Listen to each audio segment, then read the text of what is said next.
యోగ సాధనలన్నీ కూడా పరిమితమే. ఒక్కొక్క యోగికి ఒక్కొక్క అనుభవం కలుగుతుంది. ఒకరికి నాద శబ్దం వినపడుతుంది, ఒకరికి జ్యోతి దర్శనం కలుగుతుంది, ఇంకొకరికి ఆకాశ గమనం కలుగుతుంది. ఇది సర్వజనీనము సార్వత్రికము కాదు. సర్వజనీనము సార్వత్రికం అనగా ఆత్మానాత్మ విచారణే. నీలో నాలో అందరిలో ఉన్నది కూడా నేననేటువంటి స్ఫురణ, నేననేటువంటి వెరుక. ఇది సర్వానుభవము. ఏ దేశం వాళ్ళైనా, స్త్రీలైనా, పురుషులైనా, బ్రాహ్మణులైనా అందరికీ కూడా ఈ నేననే అనుభవం కొత్తగా లేదు. స్వతసిద్ధమై అందరికీ ప్రతి నిత్యము నిత్య జీవితంలో అనుభవంలోనే ఉన్నది. ఇది సర్వానుభవము, ఇది సార్వత్రికము.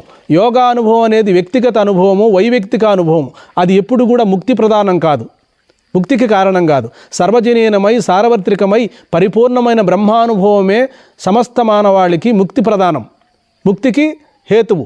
కాబట్టి మరిచిపోయిన తన అనంతత్వాన్ని, పూర్ణత్వాన్ని గుర్తు చేసుకొని స్వస్వరూపమాత్రుడై మిగిలిపోవడమే ఇందులో ఉన్న పరమార్థం.